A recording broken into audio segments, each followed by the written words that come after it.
Hello, hello, my brothers and sisters. This is Garrett Bake, your brother in arms, and welcome to another episode of The Tactical Businessman. I have a treat for you today. I have one of my brothers, a man who I've had the opportunity to bleed with, suffer with, laugh with, cry with, a little bit of everything. My man, Derek Keller. What's up, man? So, Derek, I know none of these listeners, or if you get to the point where you're able to watch this, have ever had the opportunity to meet you. So let's kind of give a quick bio. Like, where did you grow up? Tell me a little bit about you. Oh, shoot. Well, I born in Price, Utah. Where is Price, Utah? Price, Utah. Where Price, is that? Utah. Yeah. It's about the same place on the map as Rock Springs, Wyoming, where I actually grew up at. I remember in the Marine Corps, a lot of people used to ask me what state Wyoming was in, and I used to get so pissed. Like, dude, seriously, did you not take geography? Oh my goodness, that's too funny. So apparently, not many of you know where Wyoming is. It is in the western United States. It's, what would we call it, north and east of Utah. Yeah, it's Above Colorado. So the way that I used to have to describe it, you know the little cutout in Utah, that corner, that's a corner of Wyoming. That's too funny. So you grew up, you were born in Price. You grew up in Rock Springs. Yep. Let's just call them small towns at this point. Yeah. Yeah, nothing like here. Yeah, nothing like Phoenix. Phoenix is, I think, well over 3 million now and growing. Yeah, it's crazy. By the way, he just relocated here from Rock Springs. Yeah. And he has now turned into an official snowbird. Yeah, I don't want anything to do with the damn snow. But so I left there when I was 18 and went to the Marine Corps. Spent 4 years, a little bit over 4 years, over in the Marine Corps. I went to boot camp in San Diego, ended up stationed in Camp Lejeune. You know, the Marine Corps, you request West Coast because that's where you're from, and they send you East Coast. That's just kind of how they operate. Nice. I'm surprised I didn't end up stationed in Okinawa just because I requested West Coast. But after that, I got out. After going to Iraq, we came home. I had to do all of our psych evals, all that fun, crazy stuff. Then started in the car business. Well, I guess in between there, I did security for a little while because I was really wanting to be a cop. Psych evals came back from the Marine Corps. They apparently I was some sort of a liability. So they said no, and I left Mesquite, Nevada, because I was going to go into Vegas for Metro. Left Mesquite, Nevada, ended up back in Rock Springs, and one of my buddies asked me to try out the car business. So 14 years later, I walked away from the car business, and now I am in Phoenix just coaching. That is a quick synopsis. We're going to go a little more in depth to that, but this is what I want you guys to hear. Marine Corps, car sales, 14 years, and now he's coaching. Like, brief synopsis of his life. Because you're asking, what does a Marine have to do with being a tactical businessman? Well, here is the perfect example of this, right? So what I want to share with you guys is his story, right? We breezed over it real quick. I just wanted to have a quick introduction. But what this man has lived, very few men have ever lived. In fact, very few men have ever come back from the experiences that he has had and been able to live what we would consider to be a normal life. So how is it that happens, right? How was it also that he was able to take all of these skills that he'd learned in the Marine Corps, transfer them to his business where he was super successful, and then now into what he is doing, which is coaching? Right. So Derek and I have also had the opportunity to coach together, and it's been an amazing experience. So I want to go back, right? Childhood. I think we've talked a lot about different people's childhoods in this podcast, and I'm sure we'll touch on that as well. But what I really want to jump into is your experience in the Marine Corps. So you're 18 years old. Like, what made you think, you know what, I want to join the Marines? Well, that's the crazy thing is, like, a lot of people in life have these dreams that they want to go be something, right? I didn't want to be anything but a Marine, like, my entire life. That was my dream. Like, in first grade, they ask you what you want to be when you grow up. I said, I want to be a Marine. A Marine from when you were young. From when I was young. So I actually got to accomplish my lifelong dream at a very young age. And it was kind of crazy. You know, it was what I wanted to do. So that's what I did. So you joined the Marines, and what time is it? Like, what period of time in the U.S.? What's going on when you joined the Marines? Oh, it was 1999. I don't know. I think Vanilla Ice was popular back then. Now we're dating ourselves. Vanilla Ice baby. So you were in Marines, like 2 years before 9/11 happened? Yeah. Well, a little over. Little over 2 years. 9/11 happens, right? And no, I guess it was a little under because it was September of 2001, right? Right. Yeah, so September 2001, and I went in December of 99. Okay. So just right under 2 years. So 9/11 happens, and it's one of those experiences. I've talked about it before, but nobody ever forgets where they were when the attacks on the Twin Towers happened. Yeah. So where were you at? We were in the motor pool. We have a little space that we'd go to where we kept all of our cami nets and everything like that all of our gear that went on the Hummers. And I was sitting at the computer actually typing up a report, which was weird because that wasn't my job, but that's just where I happened to be. And I'm typing up some report, and there was like this little TV on, and back then, internet was dial up, so it was really slow. And right. But there was, for somehow, some way, I was able to jump on the computer and like watch the second plane hit the tower. Like it was insane. Like, so I watched you're live. on base, Mm-hmm. typing up a report, which is not something you normally do. No. There's a TV, which I'm sure there weren't many of those around. Nope. And all of a sudden, it happens, and you're able to jump on. Like, what was that like? Sitting on a base, already having sworn to protect and serve this country, and watch that second plane hit that tower. Oh, it was when the second plane hit the tower. That's when it was like, what the hell is going on? And then everything started going crazy on base. Everybody's running around.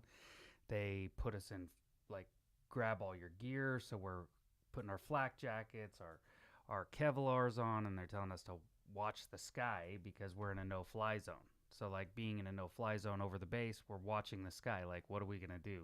Shoot down a plane with our ARs? But I mean, it was just crazy. It was, and like, at that time, I was with my first wife, and she was out in town. So I was like, I kept thinking about, like, where is she at? Like, what's she gonna be doing? Like, is she panicking because I can't go home? Like, it was insane. So how quickly did the military, like, get their shit together, let's say, and they like, okay, let's quit trying to shoot planes out of the sky. We got something that we got to do. We actually sat there for a couple hours, like, because they didn't really know what to mobilize us to do, so right. They just wanted us all in one spot. So like, the way that I think about it is like that was their way to keep us in one spot and keep our attention on one thing rather than running around trying to do a bunch of other things. Right. That makes sense. So they just wanted us all at the barracks, wanted us all just in one spot. So, like, nobody ran home to take care of their kids or take care of their wife or do anything like that. They just wanted us all mustered up at that point. They wanted us in one spot. So what happens? A couple hours go by, and then what happens? It was. Phew. They ended up letting us go home. They had come up with a bunch of. So like I was low level. I mean, I'm at this point. I think I was a corporal, and they don't really tell you a lot at that point. It's just go here, go here. This is your plan, and they just told us at that point to go home. And I remember leaving base that night, and it was a completely different world than what I was used to, because like traffic would just come on and off base. They'd just wave you through with your sticker on, and you just wave through. And I remember looking at the gate coming in, and there was barricades like going each way to where you had to snake your way to the front gate. And I remember thinking, holy shit, this is real. Like this is serious. Right. So how long before you got your marching orders? Well, we had a couple of different things, but when we actually, here's the thing: when we went into Iraq, like that was all Afghanistan stuff. But like when we went into Iraq, they gave us 3 days. They were like, "Here's your orders, and 3 days, and you're gone." So it was pretty quick. So 3 days, they say, "Hey, here's your mission," and you're leaving. And let's be clear about this. I want you guys to hear. Like, you were a forward observer, right? Reconnaissance, correct? Forward reconnaissance for the tanks, yes. Okay. Scouts. So you were basically a scout, and your only job was to what? Basically what you're doing is going forward and scouting out everything, telling everybody, relaying all the information back, and then make a plan from there. So, I mean, you're blowing bridges, you're just setting everything up. You're a forward observer. So basically, he's the eyes and ears on the ground before the cavalry comes in. Right. So not many people even knew you were there. Well, that's the idea. That's the whole plan, is that you're supposed to be not seen, right, not heard, but relay the information back. However, that's not how it went. So this he actually went right there. That's where I was going. So on paper, right, literally, you're like, okay, we're clearing a path. We're kind of making a way for the tanks and then the rest of the troops to make their way through. And unfortunately, it didn't quite work out that way for you. No, they completely changed the game on us. Like we're driving down the highway, man. Like we breached the border. We in the middle of the night, we breached the border. We were showing up, and we set up this screen line on the highway right before a bridge, and there's like droves of people surrendering. It was weird. I remember thinking to myself, like I was angry. I actually got super pissed because all these people were surrendering, and I couldn't understand why they didn't want to fight for their country. Like that's what was running through my head. Like if somebody came into our country, I'm not surrendering. Right. Like I'm fighting to the death. I don't know what these guys are doing. So I was getting upset, and they all keep coming, and then all of a sudden this little white Toyota, four-door Toyota, comes up over the bridge, which was probably 2 clicks from us, just a couple thousand yards, and pulls up on top of the bridge.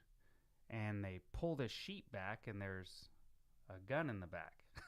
And we were like, oh shit, this is real. So then we're chasing this guy up onto the bridge. Like we go up the on-ramp and get up on the bridge, and then you've got your lines of fire. So we're coming across the bridge, and we can't chase the guy any further because there could be people coming up from our left and from our right that we could end up getting shot by friendly fire.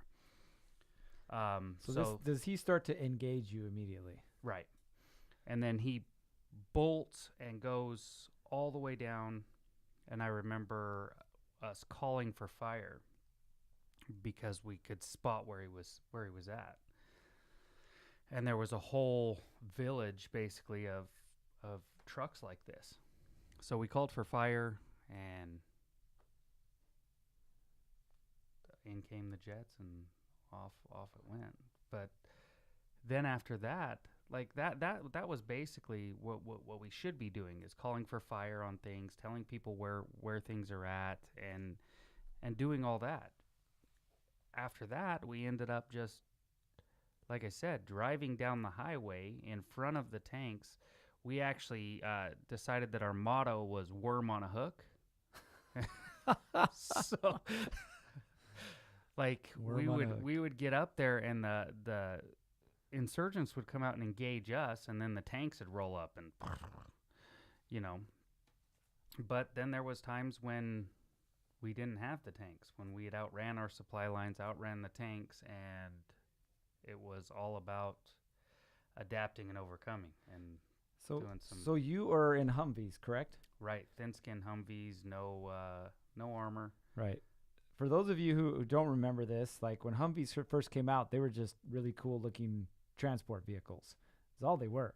Right. You could mount some guns in them, but it wasn't like they are today. They weren't armored. They weren't set up to withstand, bombs or RPGs or things like that. They were just literally just a cool-looking truck, basically. Right. We had the bulletproof glass. That's all we really had, and it was only bulletproof up to 7.62. So it was definitely crazy. Like I hung out the turret from my waist up, like my whole upper body hung out the top of the Humvee.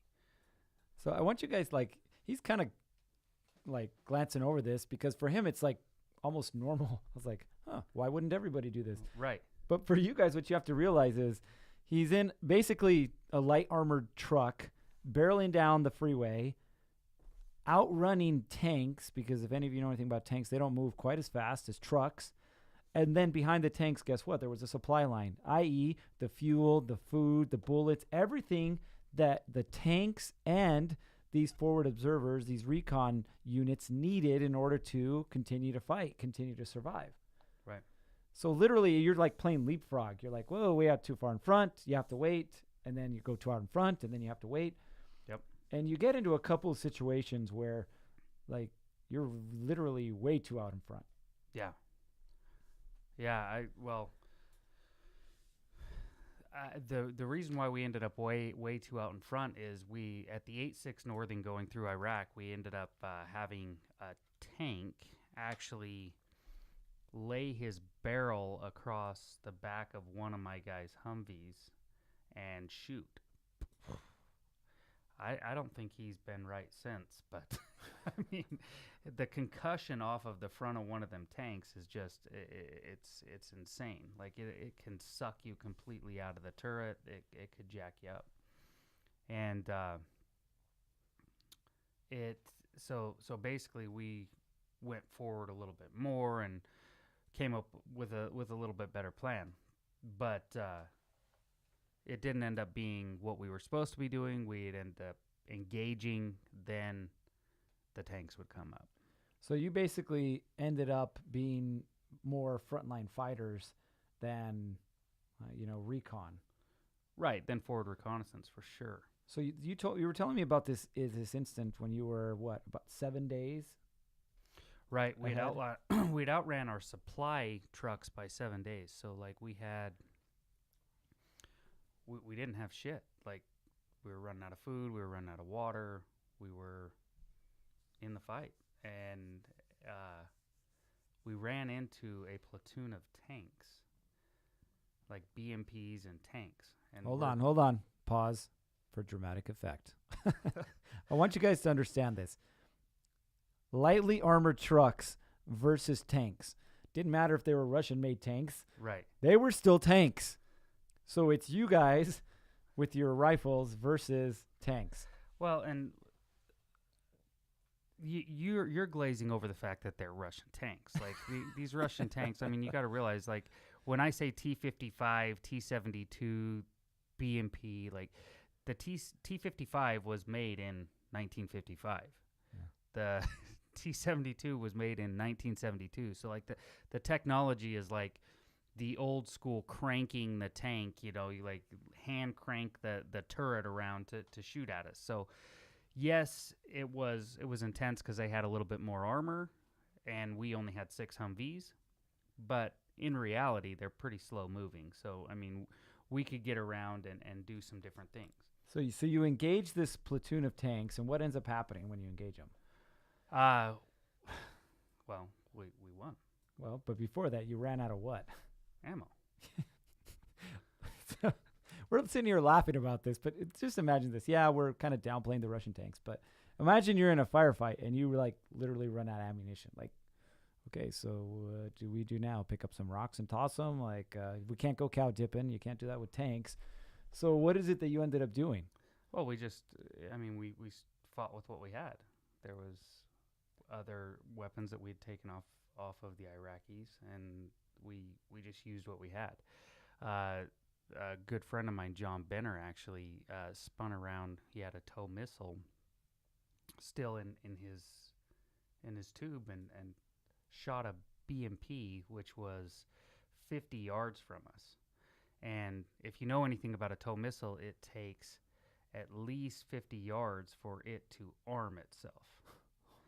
And you don't have control of it until it's usually like 100 to 200 yards out, like because it takes a high, when it comes out of the tube, it swings high right, then comes high left, and then kind of settles in, and you fly it on target.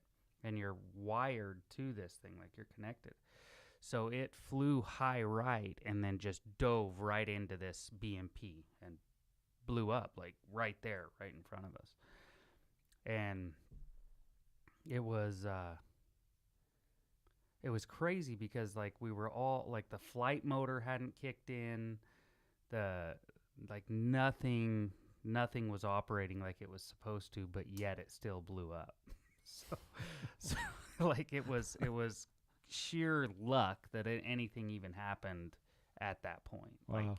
Like we were all like when he launched it, I remember thinking like the cartoons, like dunk. This thing was just gonna dunk, hit bounce off the tank, and it was crazy because everything just went as perfect as it could have. Right. What I want you guys to see here, though, is we're going to take it like 30,000 foot view, right? So yes, he's a Marine, and yes, he's a forward observer. He's recon, and his job is very specific, right? I'm here to ensure that the rest of the troops, the tanks, supply lines, everybody else can make it through, and it's safe for them. Like, that's what my job is. And all of a sudden, that gets turned around. They've outrun their supply line by 7 days. They're running out of food. They're running out of ammo, and they literally get into a firefight with a squad of tanks, right? Rifles, one missile, and a tank. And that's it, right? Against these tanks. So think about this in your life and think about this in your business. Like, this is the cool story. Like, let's be honest, we all get a little hard on when we listen to Derek talk about like these experiences, right? Because we're like, wow, that would have been so cool. And what would I have done? And all these other things. But the truth is every day in your life and every day in your business, you face these exact same things, right? Right. You're going up against a squad of tanks and you're running out of ammo and you're running out of food. So cool. What are you going to do? And you could have turned around and ran, or you could have just stuck to what your mindset was, is that we will adapt and we will overcome. Like, we're going to win this. Right. So that's the great thing about the Marine Corps. So not to knock on any other branch, but in the Marine Corps, they give you very, very little.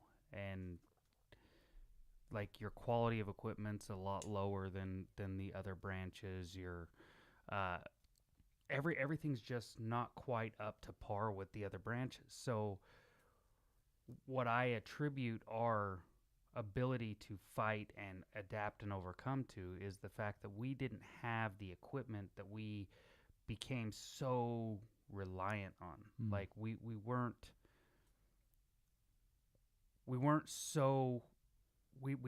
didn't have to have all the right equipment. So like, the crazy thing is like, when I look at that and I start to think of like the way that I adapted and overcame things and did things that way, when I first got into the car business, like, it was weird because when I went into management, they made me learn all the old shit, like 10 key and writing out contracts before I could use any of the new shit. Right. So, like, I had to learn all the old things and do all the old things. And when you think about that, like, every time the power went out, because we'd have a ton of power outages, like, I was the only one there who could still work a car deal. Yeah. Like, everyone else was like, what do we do? There's no computer. There's no phones. What am I supposed to do? Yeah, I guess we just close down. No, you just do it this way, you know? So, and then, like, inside of the Marine Corps, another great thing that we learned was knowing everyone's job around you, because you always had to step up and take over for the next guy. Right. You know, you were talking about Barry Sanders earlier. Think about, like, Bill Belichick and the Patriots. As much as I hate him, Right.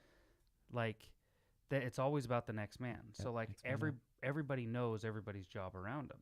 So when I got into management, I knew everybody's job below me, everybody's job above me, everybody's job around me. And so I was a sales manager, and I was operating, and things were going great. And just like a couple of tanks coming up on me, shit happened. I had just moved. I went up to Casper, and and Rapid City, and I was opening up all these dealerships for our company. And then we had bought the Ford store back in Rock Springs, and I was like, well, shoot, I'm going to throw my name in the hat and go back home. Right. And I get back home to start being a sales manager at this Ford store when the finance manager and the general manager both walked out on me. You got to be kidding me. Like, I had been at this store for a month, and they both decided, yeah, I don't want to do this. So you were a sales manager. I was a sales manager at this point. So, like, the great thing about this is that I had done finance, so I knew how to do finance. I'd never quite been a general manager, but I knew the operation of the dealership. Right. And I was, mind you, I was also in college at that point, so I was doing night classes and online. So I was, like, completely freaking out because we had this huge stack of deals, and we had the general manager, finance manager leave, so we've got to, like, finalize all these deals and still sell cars to operate and keep money coming in. Right. So it's down to me, no finance manager, no general manager, and 3 salespeople. And we've got to figure it out. So, like, being, I guess, not panicking because I'd been in some situations like the tanks or in multiple other situations, I was able to just pick up and operate. And for a couple of months, I was the general manager, the sales manager, the finance manager, and the salesman all together. So I'm, like, funding deals and getting everything operating and making everything happen because we didn't. So I wanna ask you something real quick. Did everything always go according to plan? Never. Never. Did you ever just quit? No. But did you think about quitting? Yeah, there was multiple times that I was like, oh man, I should just be done with this. Yeah. This is bullshit. Right. Like, I'm pretty sure when you were in Iraq, you had a couple thoughts like that too. You're like, Oh man. There's we were actually driving down the highway, and another one of them trucks come up. Like, I could see it off in the distance, and I'm calling up to our platoon commander at that point and asking him, what, can we call for fire? Can I shoot this thing with a TOW missile? Can we engage this guy? And they came back negative. And I remember I slipped down into my turret, and I, like, felt this overwhelming, like, fog come over me, like depression. It was weird.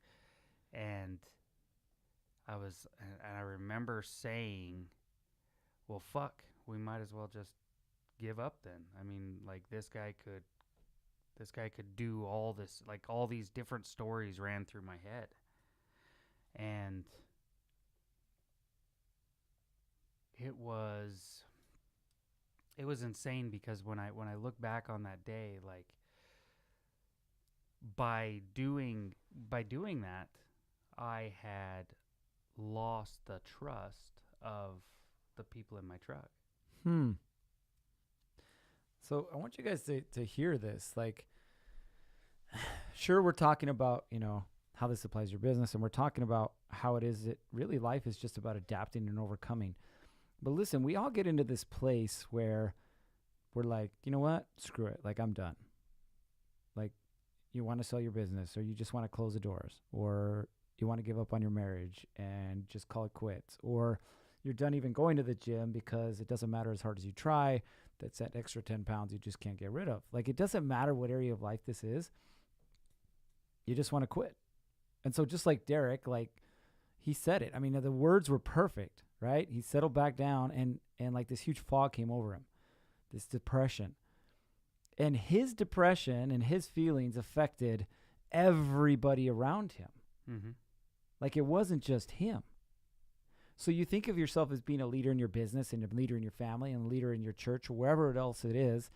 And you think about the times that you want to quit, and just the thought of wanting to quit, how that affects everybody around you. Oh yeah. Yeah.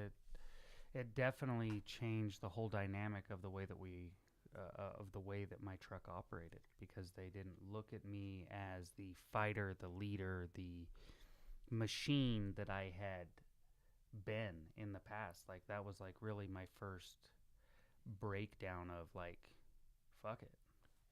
Right. Why are we even doing this? Mm-hmm. Like, if I can't do what it is that I know needs to be done, why am I even doing it? Right. I mean, like, don't get me wrong. I mean, I was an asshole. Like, because I didn't know how to lead at that point. I mean, I'm a 20-year-old kid. Right. Like, leading men into war. And, like, that right there was, like, one of my biggest learning experiences as a leader. Like, I'd done different things. I'd been an asshole. I'd led different ways. I'd pressured people up and put them under some crazy tension situations that didn't even really need to be, but that was just the way that I was taught to lead. And then going through that experience and going through many experiences like it is where I actually learned how to lead the right way, which was, just seeing the way that you can just suck the energy out of everything just by that was my moment of weakness. Like, I couldn't bull my way through this one. I couldn't force somebody to do something. I had lost control of myself. So literally how you showed up, it wasn't the words that you said, right? Literally, it was just how you showed up, sucked the energy out of everybody else, right, and completely made them disconnect from you. Mm-hmm. So I want to ask you, we're going to kind of get into the personal side of things, right? Because you guys all know on this show, we really talk about how everything in life is related, right? Your work, your body, your family, like, it's all related. So how has these instances in your life where you've literally shown up at, like, in this fog or this depressive state, how has that affected the relationships that you've had in your life? So, like, when I left Iraq, I had basically cut off like every relationship I had. Like, even when I went to Iraq, like, I cut off all the relationships that I had with my father, with everybody, because I had made my mind up that, like, that was it. Like, I joined the Marine Corps. I'm a Marine. I'm going to war. I go to war to die. You fully expected to die. Right. So I had no intentions of coming home. So then when I did come home, I was very confused and didn't know how to operate, like how to have relationships, how to be in relationships. And, like, it was completely crazy because I couldn't talk to anyone about anything because I didn't know who to talk to. I didn't know if I should talk about it. I felt broken, and I had got labeled with PTSD coming out. Right. So on top of that, you take PTSD and everybody relates that with broken. Yep. So I didn't want anyone to know that I was broken. So I would drink and I would fight, and I was a mess, man. Like I couldn't commit to anything. Like I couldn't commit to anything outside of work. Like I would go to work and I'd grind and I'd grind and I'd grind and I'd do everything that work needed. And I remember one night coming home and my wife saying, like, I wish that you would put me as high as you put work. Like, Wow. she knew, like, no matter what, I would show up for work, but she didn't know no matter what that I'd show up for her. Wow. So think about that. How many of you can relate to this? You know, and that's the truth. And I love the words that he used, because I looked back at my life and I'm like, how many times was that exact same scenario replaying in my life? Like, how many times the phone would ring, right? Oh, got to go into work. Sorry, honey, don't have time for you. Don't have time for the kids. Don't have time for birthday parties, for church, for anything else, because work calls, duty calls. Yeah, work first. And literally, like, destroyed my entire life. Well, my story was that we needed money to live. So if I didn't go to work and make money and risk everything for work, then my family was going to fall apart. Right. Which in reality, it was falling apart because I wasn't showing up. Yeah, because of your inability to risk everything for your family. Exactly.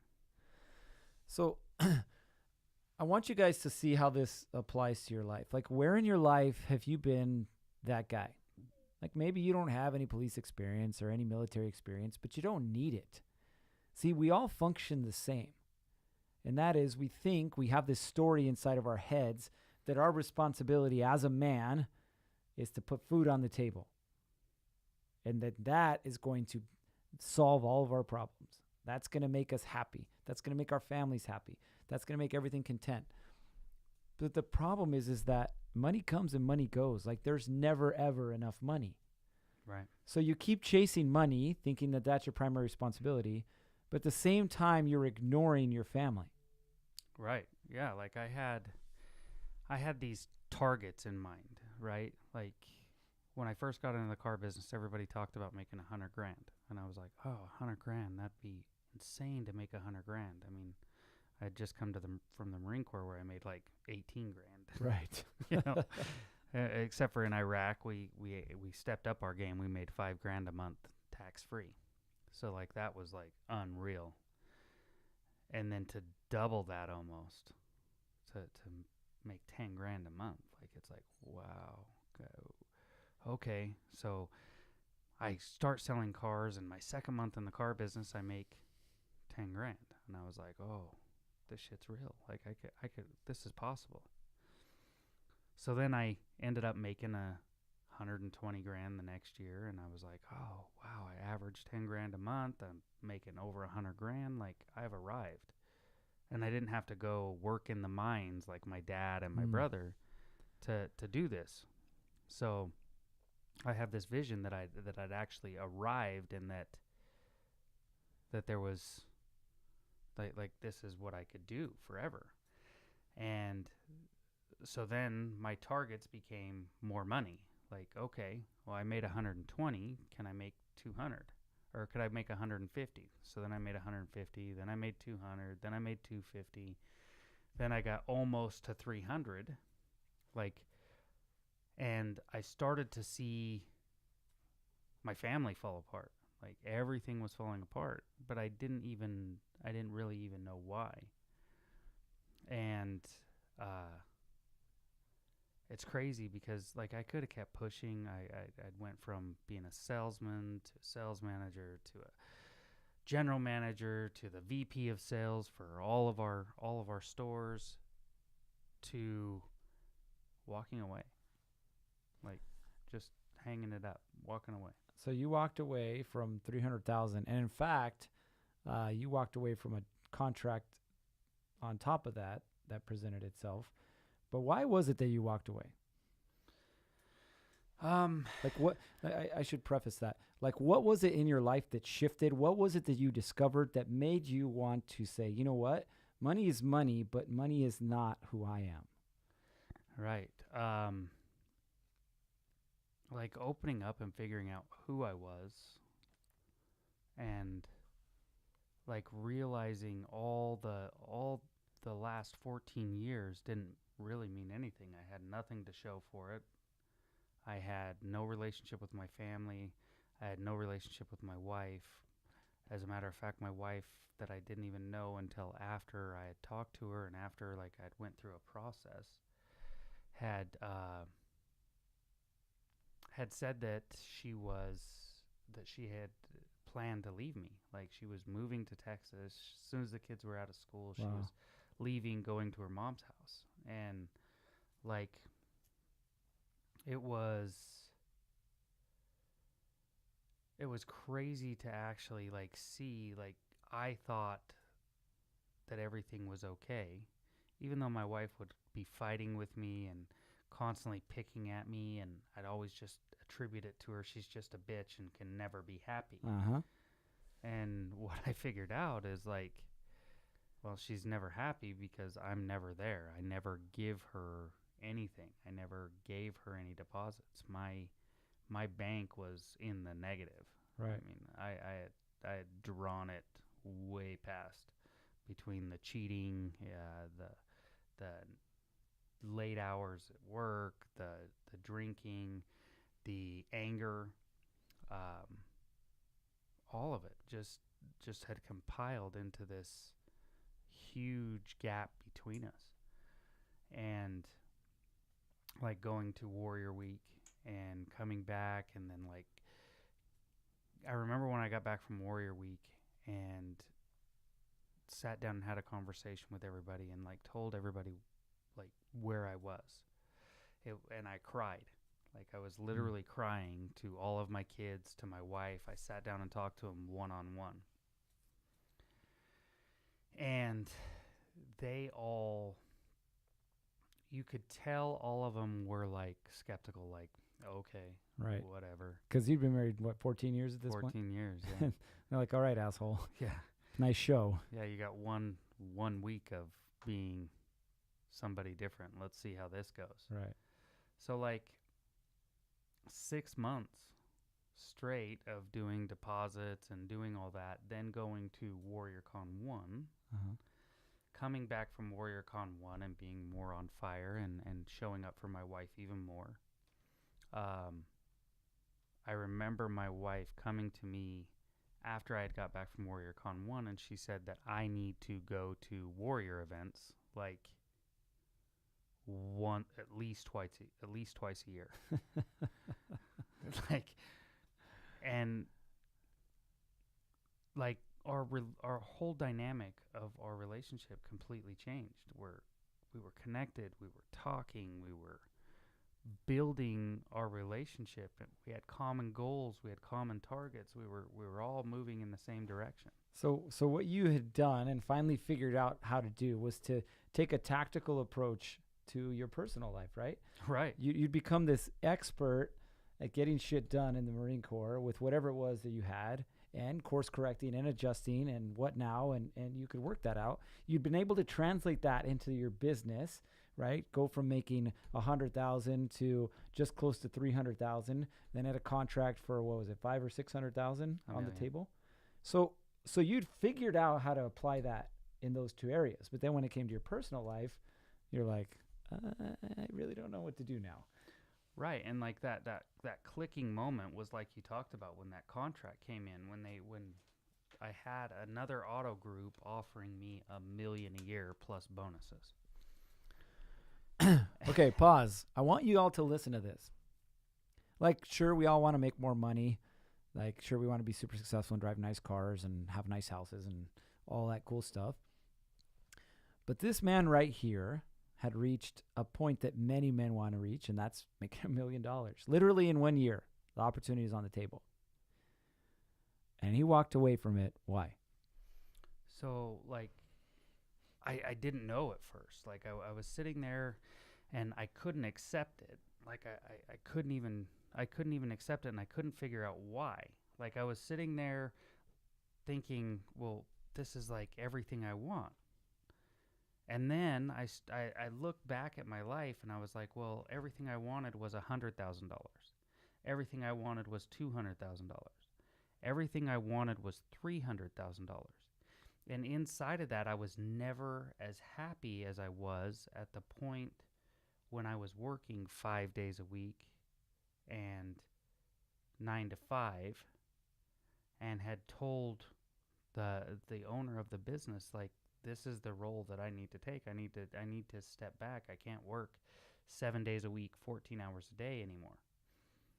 And when I took ownership of my life and started to connect with my wife and my kids and just be a completely different man, I looked at that $1 million contract and said, well, I would be throwing away everything I'd worked for to this point. Like, everything that I had built with my wife and my kids, I would literally be throwing that in the trash, because the second I accepted that contract, my wife would know, I would know that I was choosing work over them again. Mm. And how many of us have done that? Like, how many of us had that opportunity to double our income, triple our income, whatever, just make more money? And we chase the money saying that, oh, I'm doing it for my family. When the truth is, we're doing it for ourselves, for our own selfish reasons. Now, listen, you're all going to get to a point in your life, I know it, you know it, where things aren't working and you want more. And sure, we can hide behind more money. And sure, we can hide behind more sex, because let's be honest, we're men. Like, that's what we want. But what we really want behind that whole thing is connection and purpose. That's what we really want. And there is a tactical approach to getting that done. So listen, if you're listening to this, or if you're watching this, and deep down inside your heart, you're feeling this like, man, like, I really want more right now. I don't just want to be a business owner. I don't just want to be an entrepreneur. I don't just want to be a high-level executive. I don't just want to be somebody that's only worried about business. I want to be more. I want to be a better husband. I want to be a better father. I want to be in more shape. Like, if you want to live what we call the 4-dimensional lifestyle, like, it's possible. It is. And you have an example here of Derek, who is currently living that lifestyle. And what I want you to know is there's an opportunity for you. So I've created something called the Tactical Business Experience. This 2.5-day experience is meant to do one thing and one thing only, and that's get you clear on, 1, where you are in life right now, 2, what it is that you want. And like Derek talked about before, identify that gap, right? How is it that you're going to get there? Because we all know we want more out of life. But the question is how? How do we do that? And that tactical approach is this tactical business experience. So listen, the first event's coming up here at the end of the month. So go to thetacticalbusinessman.com. And I've got some stuff set up there for you. You'll watch some videos, hear a little bit more about my story. You'll hear about some of the men that I've been able to guide through this process. And then you'll quickly know something. Deep down inside in your heart, you'll feel this is something that I need right now. If it is, then reach out and we'll have a conversation. But regardless of whether you do this or not, I want you to pay attention to something. The men and the women that I'm bringing onto this show have more in their life right now simply because what? Because they chose to play all in. Not for themselves anymore, but for their families and for everyone around them. So Derek, last words. Like, what advice would you give to anyone who's listening to this show? Be open. Don't be so set in your ways and your stories. Like, we all tell ourselves stories about, like I did in Iraq that day, saying that, like, this is the end. Like, we're just giving up. I don't know why we're not shooting at this guy. We're giving up. There's much more beyond that moment today. Absolutely. Absolutely. Great words. All right. Well, that is the end for today's show. Again, you wanted more information on this program, go to thetacticalbusinessman.com. And as always, stay safe. And we'll see you on the next one.